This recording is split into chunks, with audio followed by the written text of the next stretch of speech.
You know, Zip was a mastermind, a gangster, a pimp, a hustler, and he had more game than Kellogg had flakes, brother. The FBI said it was just Zip. So the FBI told you the They said he same was a thing? dirty yeah.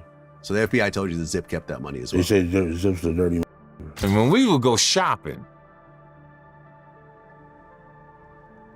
Zip would get in 20 cars before we got into the main car, before we got to the you just jumped from car to car? I thought that was just in the movies when I saw it. So he had cars he owned parked in different Zip locations? had cars, my man. Wow. When you think of a big figure in organized crime in the hip-hop world in Harlem, names like Frank Lucas or Bumpy Johnson might be the first thing to pop up. But trust me when I tell you there were other powerful kingpins you might not have considered. Eric Von Zip was one of them. I knew Von Zip. Not personally, I knew him from investigations before this, and always had the air about him. He's a gentleman gangster. Eric Von Zip Martins was a well-respected Harlem gangster and hustler who was very involved in New York's drug trade. But that's not even why we are looking at him today. He was based out of like 118th and 8th Avenue in Harlem. Old school guy, knew Puffy's father, Melvin Combs, from back in the day. Did you know that Von Zip also played a huge role in the infamous East Coast versus West Coast war that dominated the 90s hip-hop world? The same beef that saw the deaths of two of rap's most iconic stars, Tupac Shakur and Biggie Smalls. He was no dummy.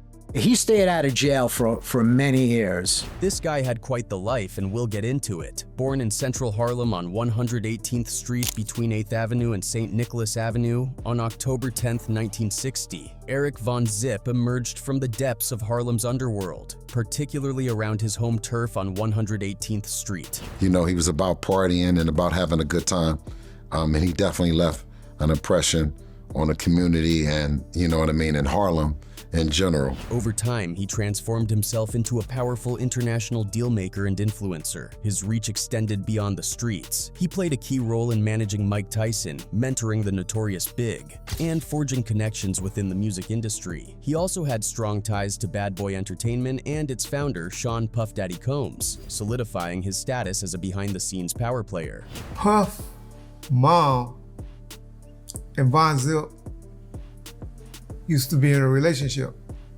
together. Eric Von Zip played a key role in connecting Bad Boy Records, led by Diddy, with the Compton Crips, specifically Keef D and his crew. This alliance was instrumental in the East Coast versus West Coast hip-hop rivalry of the 1990s. While Eric Von Zip was known to be one of the most powerful people in Harlem during his time, he was more controversially known for his involvement in the death of Tupac. It was alleged that Von Zip made up to $1 million from facilitating Tupac's mother. The FBI said it was just Zip. So the FBI told you the They said he same was a thing? dirty So the FBI told you that Zip kept that money as well? They said Zip's a dirty According to Keef D's statements, Diddy allegedly expressed concern about Tupac Shakur and Suge Knight, leading to discussions about a possible hit. Keef D claimed that Diddy told him he had a couple of problems that needed to be handled, referring to Tupac and Suge. Keef D named Diddy 77 times in court documents related to Tupac. But let's clarify this. This isn't the first time he's implicated Diddy, right? This conversation reportedly led to an arrangement where Keef D's crew would take out Tupac for a payment of $1 million. Eric Von Zip, who had deep ties in both the music industry and the streets, was allegedly the intermediary in this deal. However, Keef D later claimed that Zip kept the money for himself and never paid out the full amount to the hitmen. Lots of people think that Von Zip used the $1 million to buy the Zip Code Club, a clear sign of his growing influence. Additionally, Von Zip was reportedly the one who supplied the firearm used in Tupac's mother, further solidifying his role in the violent events that defined the era. Zip was. You know, Zip was a mastermind, a gangster, a pimp, a hustler, and he had more game than Kellogg had flakes, brother. Gene Deal, a former associate of Diddy, suggested that a money trail linking Bad Boy Records and Von Zip could provide critical evidence in ongoing investigations regarding the mother of Tupac. And Gene Deal was not the only one. In his book titled Mother Rap, Greg Kading, an ex-LAPD detective that was detailed to the Tupac mother investigations, a Southside Crip shot caller said Puff offered the gang $1 million for the mother of Suge and Tupac. Based on the LAPD records, this happened at the Greenblatt's Deli on Sunset Bowl, but there was really no concrete way to connect Von Zip to Tupac's death. Many theories suggest that he made a lucrative deal by selling his record label, ensuring his financial security while maintaining influence behind the scenes. But there wasn't much evidence to hang him for those. Contrary to Keefe D's statement, Gene Deal came out to say that despite how close Keefe D and Von Zip were, he never saw Diddy and Keefe have a conversation about doing anything to Tupac or Suge Knight. According to the court documents, Davis claims Combs paid Eric Von Martin the money. He also says that Combs offered to set up a phone call with Terrence Brown, who was the driver of the car that rolled up next to Shakur and Suge Knight. Gene Deal said, "I never seen them have no conversation about doing nothing to Pac, or nothing to Suge Knight, or none of them. You understand?" According to Gene Deal, when he showed the check to them, Von Zip said he got the $1 million check from selling Black Ground Records to Jimmy Henchman and Barry Henderson.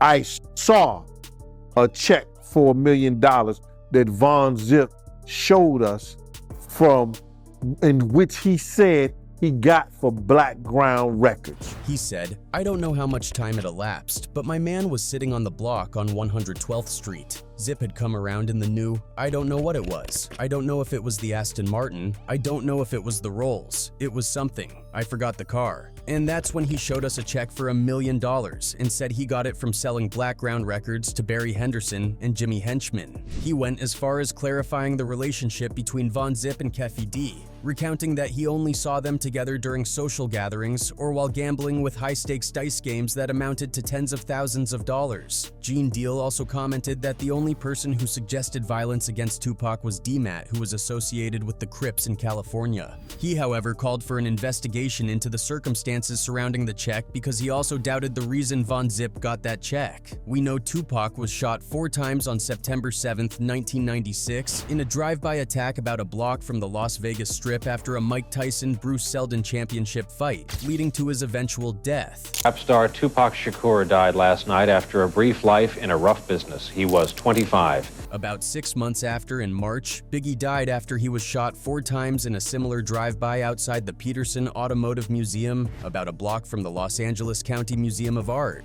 And so ended the lives of 2 of the most iconic rappers in the hip-hop world. FBI agents are looking for a man they say could. Both communities are mourning the death of the rapper known as Notorious B.I.G. Interestingly, Von Zip was said to be at both crime scenes, with Foxy Brown for Tupac's mother and with Keyshawn Johnson at Fairfax Avenue before Big was gunned down. But how did the Von Zip and Diddy's alliance come about?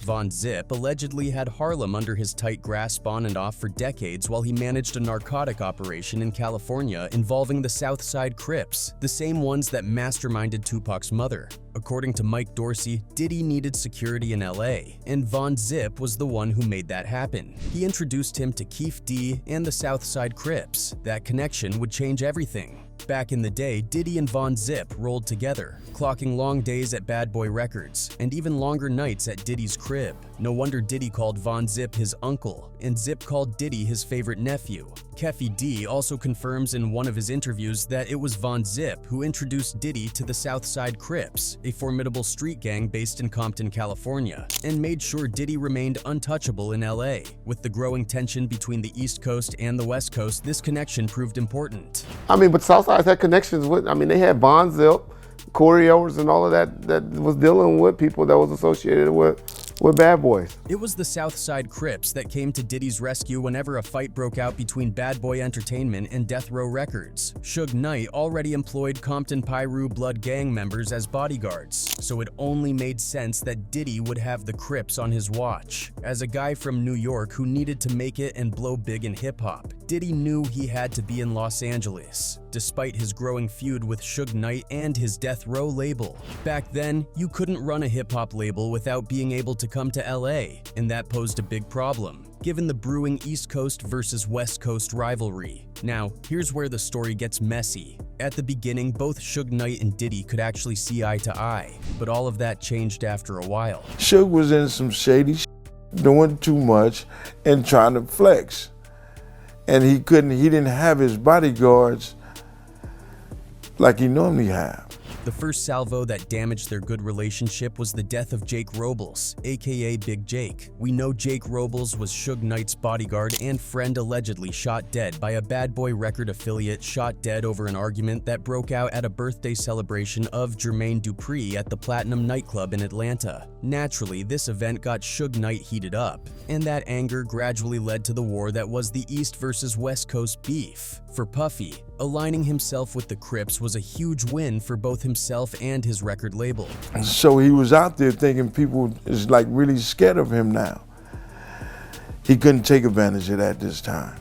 Puffy and them went biting into that this time. Right, they had their own. Yeah, he had kids too. If you couldn't touch Puffy, you also couldn't touch anyone signed under his record label. Von Zip worked out a deal with Diddy for the Southside Crisp gang to guard him whenever he traveled west. Members of the gang even attended recording sessions with Diddy on the West Coast. While these claims about his involvement in Tupac's death remain allegations, they have fueled decades of speculation about the involvement of high-profile figures in the East versus West Coast conflict. If you remember, the rivalry between the East Coast and West Coast rap artists, especially during the 1990s, played a role in the death of prominent hip-hop artists including Tupac Shakur. This beef caused a divide between both artists and fans from the two coasts, with each coast claiming dominance in the hip-hop industry. Diss tracks such as Tupac's Hit EM Up, you know, see, grab your blocks when you see Tupac, call the cops when you see Tupac, and Biggie's Who Shot Ya. Brooklyn's finest, you rewind this, bad boys behind this. Personal conflicts and media influence created a toxic atmosphere that was a golden opportunity for Von Zip. We already know the rivalry between both coasts ran deep. The East Coast, centered around New York, was considered the birthplace of hip-hop, home to artists like Nas, Notorious Big, and Jay-Z, while the West Coast, especially Los Angeles, was home to major players like Dr. Dre, Snoop Dogg, and Tupac. Record labels such as Death Row Records from the West Coast and Bad Boy Records, owned by Diddy from the East Coast, represented opposing sides, with Tupac as the flagship artist for the West Coast and Notorious Big for the East Coast, further brewing rivalry. Shedding more light about the relationship between Diddy and Von Zip, Gene Deal went on to clarify that it was not exactly as people saw it. Puff used to say that Zip was his uncle, and people trying to say that Zip worked for Puff father. Zip ain't never worked for Puff father. Puff father wasn't that big for Zip to be working for him. While his contribution to Bad Boy Records was not exactly clear, he co-executive produced records including the soundtrack of Exit Wounds, a film that starred DMX and Steven Seagal, with some of Diddy's close friends, namely Jimmy Henchman, Czar Entertainment chief, and Blackground Records boss, Barry Henderson. Some conspiracy theories suggest that their relationship wasn't just about providing protection. Von Zip was looking for a smokescreen to build an empire of the East and West Coast war, and becoming deeply involved with celebrities in the entertainment industries was all part of the plan. With a man like Von Zip, you could never be too smart, because he was always one step ahead of you. For Von Zip, it wasn't about being famous, it was about winning at the back end. He operated offices on the East and West Coasts, and moved silently in and out of both the underworld circle of gangs and the entertainment world. You never met Zip, have you? I haven't. No. Zip is such a gentleman. Please come back. Not right now. Now he's just not feeling well, dog. Click, bye. And then we're thinking about it like, wow, we're gonna have a party. Let's get some. Eric Von Zip was reportedly known for selling liquid PCP in large quantities. PCP, also known as angel dust, was a popular drug in the 90s, a drug that was well known for its psychoactive effects, which could lead to violent behaviors among users. According to Bill Courtney, Eric Von Zip was known to me as somebody who was at one time worked with Melvin Combs, who was Puffy's father, was a drug dealer in Harlem. He was known as being the king of PCP in New York. And if you want Z or Melvin, I'm sorry, Zip. Whoosh.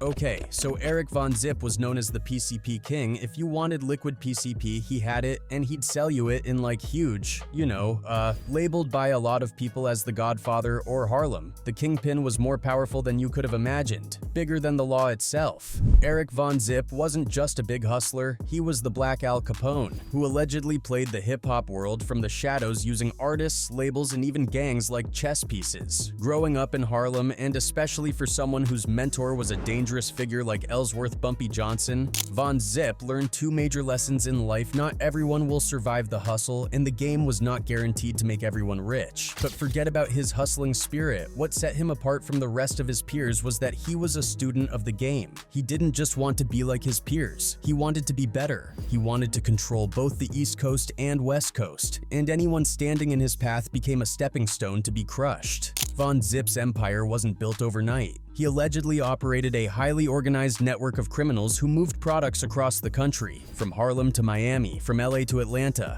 Von Zip had people everywhere, and that meant a lot of money. At that time, you could double your money on coke by buying a kilo for like 12 or 13 grand in the West Coast and selling it over in New York for 25 grand. Mike Dorsey said, "The East Coast, you could double your money. Of course, on a kilo, you could buy it here for like 12 or 13,000 and sell it over in New York for 25. As Eric's financial success grew, he was known to carry bags filled with cash, often giving away money to those around him, showcasing his wealth and generosity. In the clubs, he would order numerous bottles of champagne, sharing them freely. According to Gene Deal, Von Zip was a legend in Harlem. He had power, connections, and influence beyond anything people understood. He wasn't just making money, he was the one calling the shots. When we would go shopping,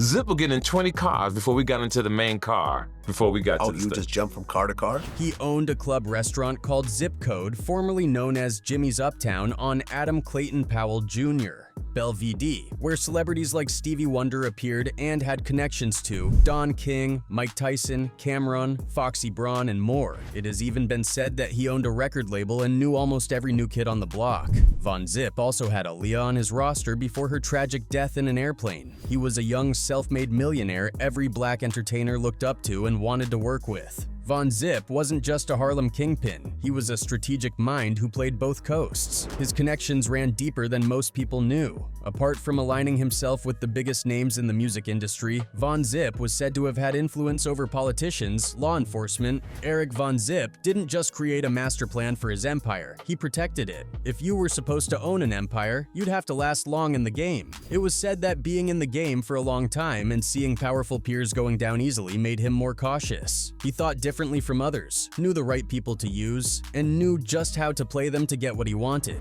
He never slept without his shotgun and was known to switch multiple cars. He even drove a bulletproof Mercedes to keep off attack from his enemies. I thought that was just in the movies when I saw it. So he had cars he owned parked in different Zip locations? had cars, my man. Wow. According to Detective Greg Kading, Von Zip was untouchable. He had people on his payroll in every sector. That's why he never got caught. People think the East Coast and West Coast war was all about rap music, but it goes deeper. While the drug trade was fast becoming an empire business in America, it was only controlled by a few, and some would say Eric desperately wanted to be one of the few people who controlled the flow between the East Coast and West Coast to make millions off both sides. Eric Von Zip was a big-time player. He would reportedly set up deals, he facilitated connections, and he made sure he profited from every single move. But you'll find no mention of his name in any report. This was probably because you wouldn't find him bragging about his wins. In fact, one of the major reasons he emerged on law enforcement's radar was due to his association with Diddy and his role in protecting Diddy. And because he was a very private person, few people could recount details about his criminal activities easily. Bill Courtney stated, "Zip is a very interesting guy that obviously not a lot of people talk about because everybody probably passed on, or yeah, you know, the real good guys out there who are good at their trade, good at their craft, you don't hear a lot about them because they don't talk, they don't brag, they don't show off." It seemed so mysterious that while Von Zip was under the police radar for always being part of Diddy's entourage and traveling with him, there was no concrete proof that he was ever involved in any of the violence on the East and West Coast. As tension bloomed between the East and West Coast, Von Zip easily positioned himself as a key player in this deadly game. To a man like Von, it was clear that it wasn't about music or rivalry. It was all about the money, and violence with the East versus West Coast was the way to get it. As the East versus West Coast war raged on, Eric Von Zip remained a shadowy figure, operating behind the scenes and making millions from both coasts. His involvement in the criminal underworld, particularly in the world of drugs and organized crime, made him untouchable to the authorities. Even as law enforcement closed in on his operations, Von Zip remained elusive, carefully weaving a web of connections and influence that reached from Harlem to Hollywood. So what happened to Von Zip?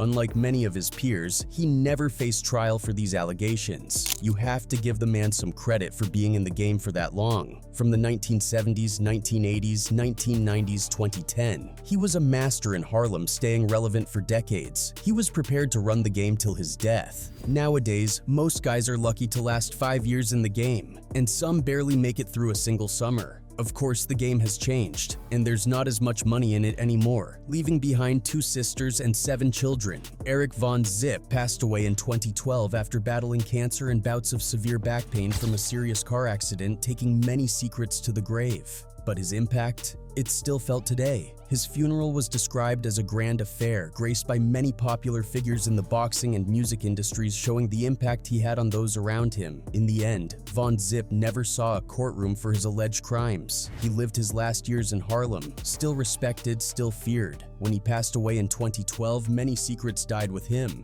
but his legacy, it still lives on. Today, the name Eric Von Zip remains shrouded in mystery. Some believe that his actions were the driving force behind the violent rivalry between the East and West Coast. Others say that without him, the drug trade would never have been as profitable or as deadly.